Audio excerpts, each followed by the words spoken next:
big body battle. Oh yeah. Like I said, if you've been with us the past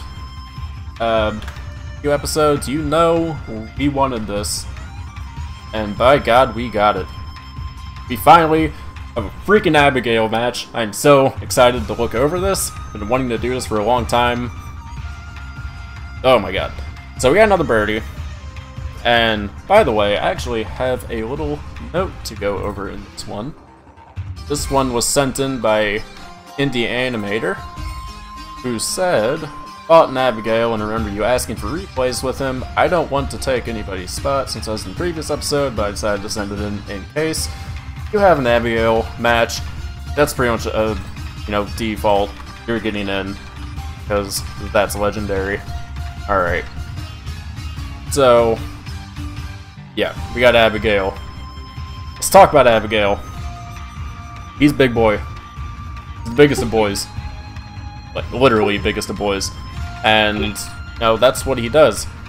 He big bodies you, pressures you, and does a lot of things to make you screw up and just generally be on defense. That is his game plan. KZA, tell me, how do you beat this guy? Well, most of his tools are really slow, so if you have decent reactions, you can stuff him a lot of the time, or catch his extended buttons on whiff, or even on block sometimes. You have to watch out for his weird hitbox. It isn't as tall as he is, so if you do a jump in, sometimes you'll hit later than you think you will. And when he does the stupid run thing, always jump first. It's the least bad option if he happens to catch you with the, the flip or whatever. That's not as bad as getting caught in the other mix-ups. Don't try to punch it unless you can hit it twice. And remember that oddly, I did some research on this. His run throw, the one he does out of the run, is throw invincible during startup. So you can't throw him when he's doing that throw. You can throw him out of the other options from that run sometimes, but not that one. So basically, you've got to close the distance on him, and that can be a little difficult because he's got long reach, but he's slow. And then once you get in there, he doesn't have a lot of options to get back out. Yeah, whatever he said. Listen to him. He knows what he means. All right, let's get into this. Holy crap, am I excited. Okay. It's kind of like a even more exaggerated Zangief matchup, I think. It really is. Yeah, it really kind of is. Limit 54. The flip spam, I assume you mean using the flip over and over, or him like using the EX flip and just mashing the hit the ground? Alright, so already starting with the throws, and he's already established pressure, but Birdie here is actually doing a pretty solid job. If you have to hit that run, make sure to hit it twice. It only has one thing of armor. Yeah, and this right here is where Abigail is super efficient, but as you can see right here, Indy did a fairly good job of getting himself out of the corner and putting the offense back on Abigail. And he's only a few shots out from getting the win here. Ooh, see, that was really good. He jumped out of it. It was a little late, but he still did it.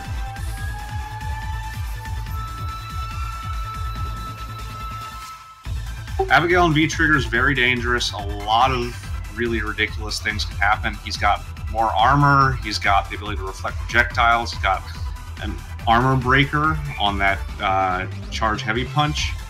You've really got to watch out for him, V-Trigger. It may, for some characters, be best to back off and just let it run out. Yeah, because if I remember right, his V-Trigger doesn't last terribly long.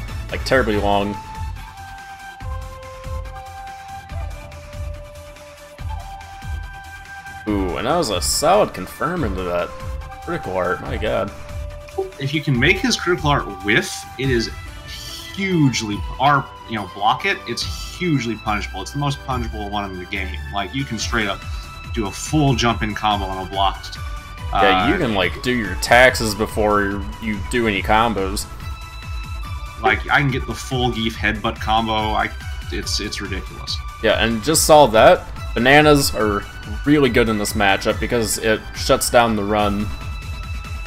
Because I didn't even think about that. That's a really good counter right there. The bullhorn, anything that takes you off the ground and hits is also really good against it, as long as it's not like a cannon spike, because you get that first hit and then almost all the follow-ups whiff if at the range you'd be at.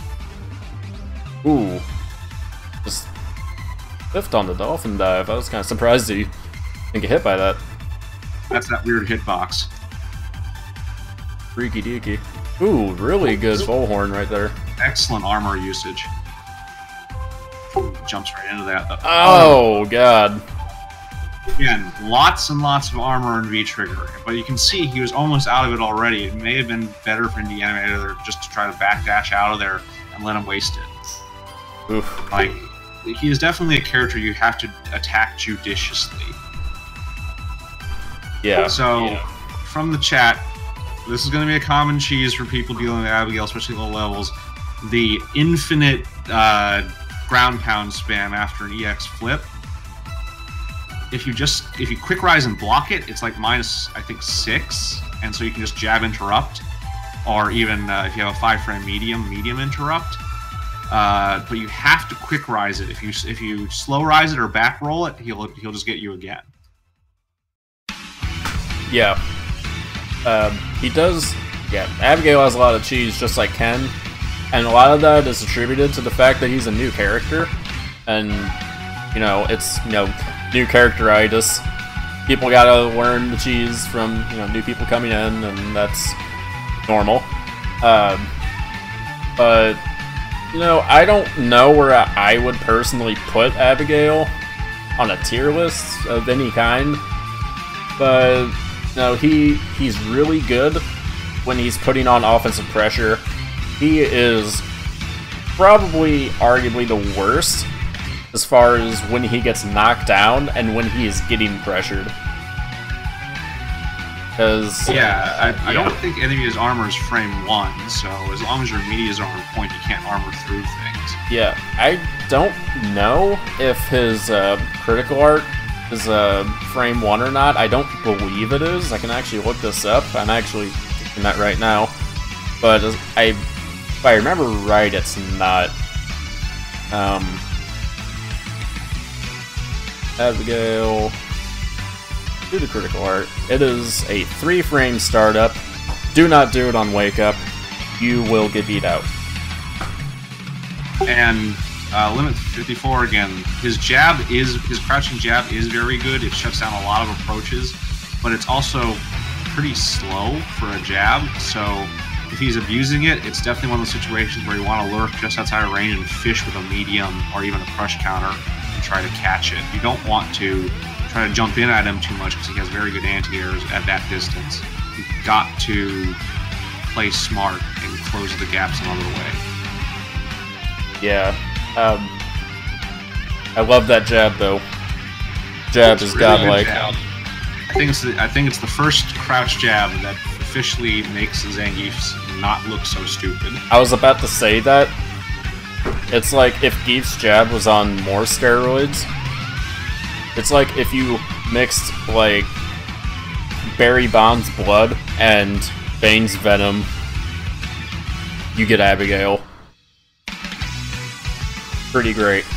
It's got a huge hitbox, but you can still definitely fish it out with a crush counter because for a jab, its hitbox stays out for quite a long time.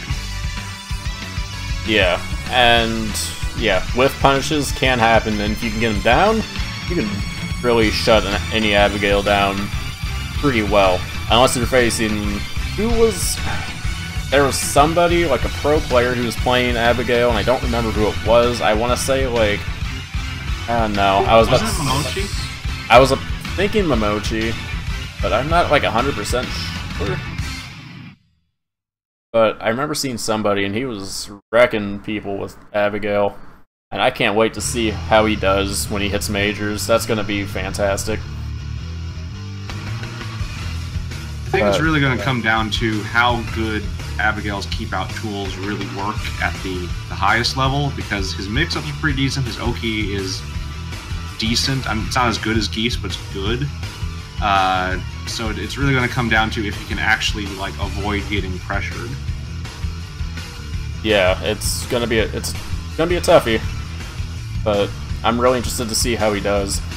But that's pretty much all we got on the old Abigail, or KZ, if you had a closing note that you're about to get in. Just that I was going to say, it's good. His ability to keep people out is going to be hard to tell at the highest levels until people learn how to, do anything about him. So, my judgment's reserved, but I think he's going to be pretty good. Yeah. It'll be an interesting time in the next couple months, that's for sure. But we have reached the halfway point of our show tonight. We have seen Godlike Ken